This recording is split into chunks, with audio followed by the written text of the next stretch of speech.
Motivation is for idiots. In this video, I'm going to explain to you why using motivation is probably the worst thing you could possibly use to try and get anything done.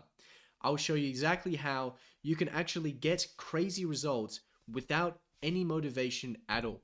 This video is going to be between 10 and 15 minutes long. If you can't sit through a 15-minute YouTube video that's going to show you how to get crazy results without requiring motivation, then there's no point in even trying.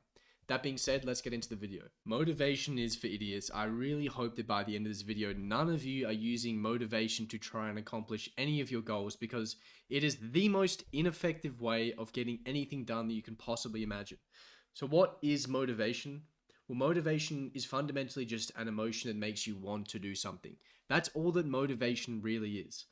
So if you're relying on an emotion that makes you want to do something to get anything done, that doesn't seem like the best way to go about things. And the reason for that is that you can improve your motivation, as in you can increase the chance that you feel motivated, but you can't really control it. You can't tell me, tomorrow when I wake up, I'm going to feel motivated. Or in a few hours' time, when I need to get this work done, I'm going to feel motivated. You can't really do that. You can't really control your motivation. You may be able to increase the chance that you feel it, but you can't control it. So why on earth would you want to rely on an emotion that you cannot control to get anything done? Let's say that I told you in 6 months' time, you're going to enter the Colosseum and you're going to fight a man to the death. Only one of you can get out of there alive. Leading up to the fight, let's say the day of the fight, you come to me and you say, okay, so how did he look? What was his training like? You know, is this guy going to kill me or am I all right? And I tell you, this guy trained really, really hard when he felt like it, when he was motivated.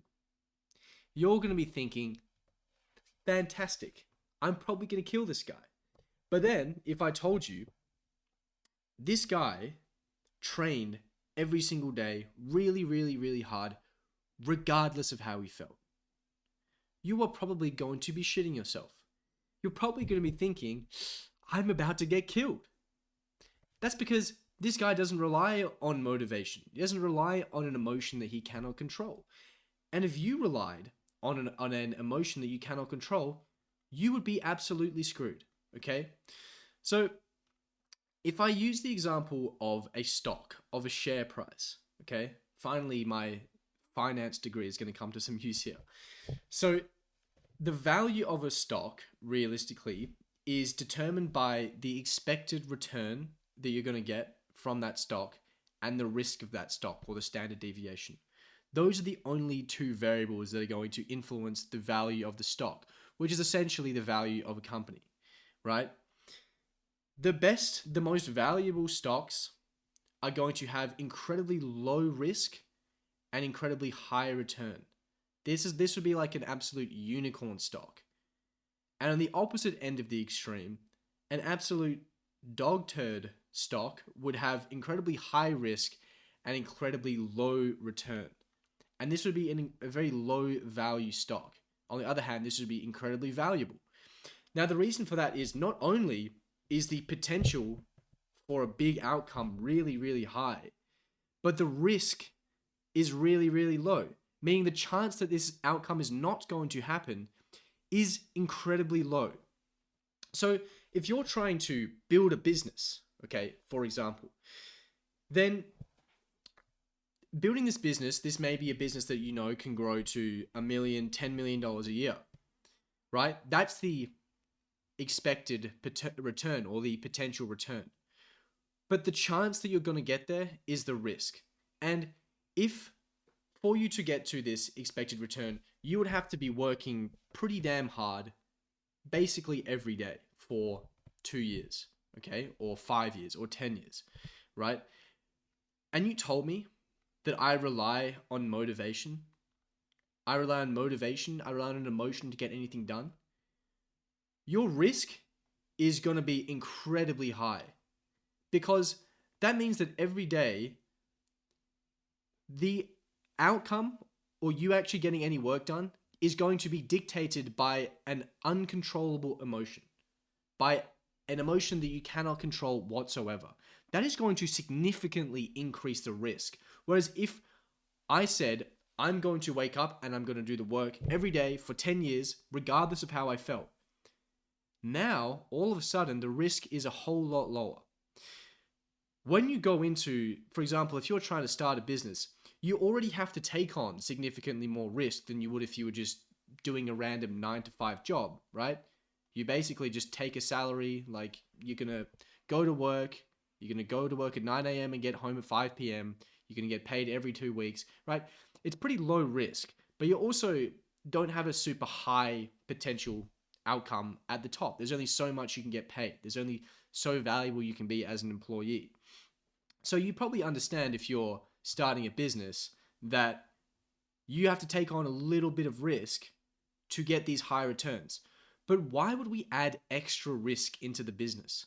Why would we want to add what I call a key emotion risk? Okay, in finance, or like in private equity, for example, if someone is looking at buying a company, one of the things they'll look at is the key man risk. When I buy the company off an entrepreneur, and this entrepreneur is no longer working in the company, how is that going to affect the company? If I remove this entrepreneur, is the company going to go completely to shit? That is the key man risk, because this person is very integral to the company. But if you rely on motivation, you now have a key emotion risk. The emotion, motivation, is integral to your company, to you getting anything done. And especially when you're just starting out and you don't have any employees, you really are you are the only person that can influence the company. Your actions have a direct impact on the company. So if you have this key emotion risk because you rely on motivation, all of a sudden your risk goes up. And when your risk goes up, the value of your company goes down, because the likelihood of you achieving this result has just significantly decreased, right? The return doesn't change. Like, you can still build this $10 million company, but the likelihood of you getting there is a lot lower because you're relying on damn emotion. Don't do it. Don't rely on emotion. So why do we actually desire motivation in the first place? A lot of us think like, oh, I want to be motivated. I really want to be motivated. Okay. Why do you actually want motivation? You probably want motivation because it increases the likelihood of you taking an action that will improve your results. That's why you want motivation. You don't want motivation because of how it feels. You want motivation because of what it gets you. And that is, it gets you to take the action that you know is going to move you towards your results. That's why you want motivation. So can we do this, right? Can we get this outcome, right? Can we increase the expected return up to here whilst also decreasing the risk? Well, yes, we can do that. Okay. I want to use the example of the cookie jar. I love this example. Let's say that you really want to get in incredible shape. You know, like, I could be the next Chris Bumstead. I could be the next Mr. Olympia. The only thing holding me back is cookies. I just eat so many damn cookies and they're just stopping me from being in incredible shape. Well, if you have cookies sitting on the desk next to you while you do work, you're probably going to eat the cookies because you're relying on motivation. You basically have to be David Goggins to not want to eat the cookies because you're staring at the cookies all day, right? You require motivation. You require this risk, this key emotion risk of motivation. But if you remove the cookies completely, if you didn't have the cookies on your desk, if you didn't have the cookies in your house, if you didn't have the cookies in your country, right? It's going to be a lot harder for you to actually eat the cookies, okay? So what have we done? We've just removed the key emotion risk of motivation, which significantly reduces our general risk, and it's going to increase our return, okay? Pretty simple. So what this fundamentally comes down to is creating an environment, creating the perfect environment. Now, there's two environments you can have here. There's an environment where it's difficult for you to take action. I would consider this the default environment, okay? If you look at people's home screens on their phone, just having notifications going off all the time, all these distractions, all these things pulling their attention, making it hard for them to stick to their goals. This is an environment that is difficult to take action. This environment requires motivation to get anything done. To accomplish any of your goals requires motivation.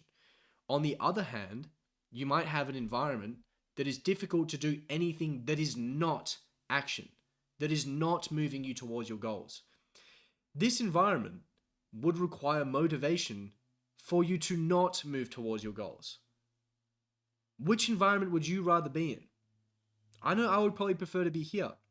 And when you're here, that risk comes all the way down, right?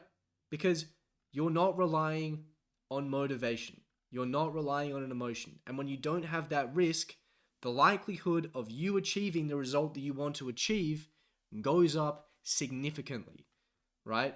Increasing the value of your stock, which could be the value of your company. It could be the likelihood that you get in shape. Could be anything, okay?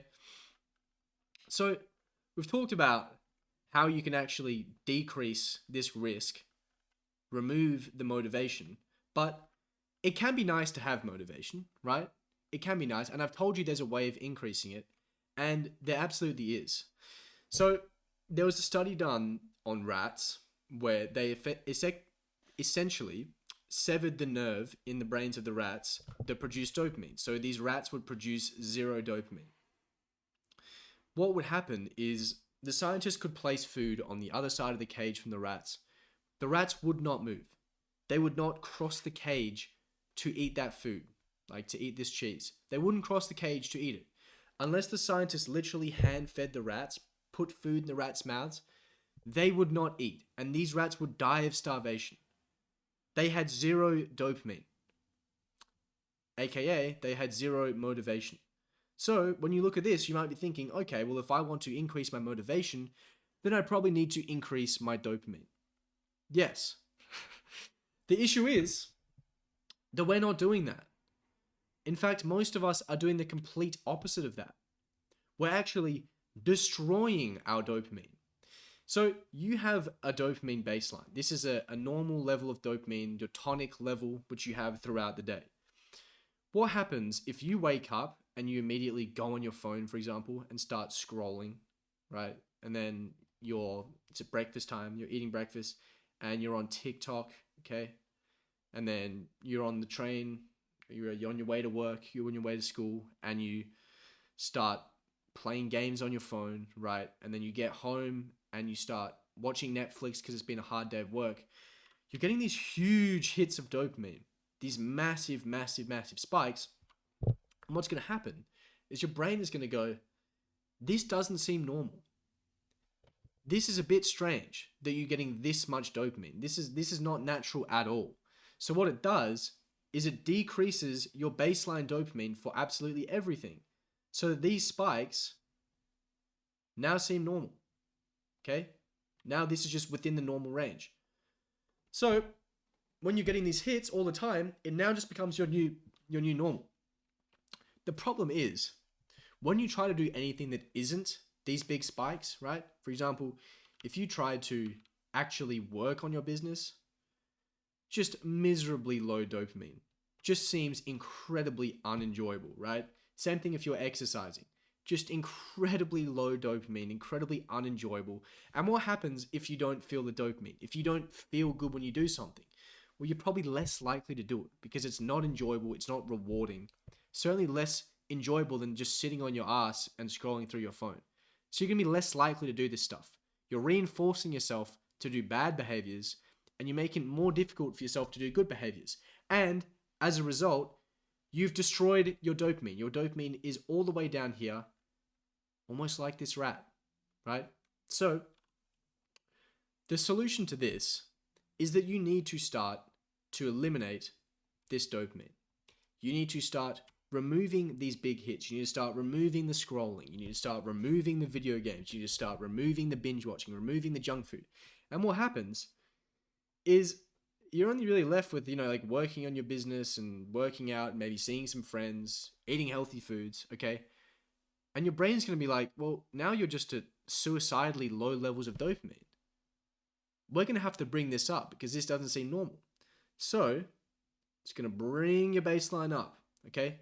Now you're basically receiving the same amount of dopamine from exercising and working out as you were as scrolling on social media. And because you no longer have, oh, that's an ugly diagram. But anyway, now that you no longer have these hits of dopamine from things like scrolling your phone and social media, you're starting to get hits of dopamine from exercising. You're starting to get hits of dopamine from working on your business, which is pretty cool, right? Because not only does it start to actually feel good and feel rewarding to work hard, but you're also reinforcing yourself to want to do it more. You're starting to associate feeling good with working. And that's going to increase your motivation, right? You have more dopamine than this zero dopamine rat that you probably are right now. And you started to reinforce yourself to want to do positive behaviors. Couple this with an incredible environment, with an environment that makes it difficult to do anything that is not taking the action, so you can remove the key emotion risk of motivation so that you can reduce your risk, increase your expected return, and increase the chance and the value of your business or of you, getting in shape. You're going to be in a pretty good position, okay? But this all comes down to cutting out the garbage, cutting out the big spikes, okay? Creating an environment that facilitates you moving towards your goals and taking the damn action. So if you guys are digital entrepreneurs, if you would like help removing the garbage so that you can create environments that facilitate growth of yourself and your business, if you want help removing the crap so you have more motivation, more dopamine, then you can click the link in the description below and I can see if I can help you out. That was the end of this video. If you liked the video, please like, please subscribe, and I will see you in the next one.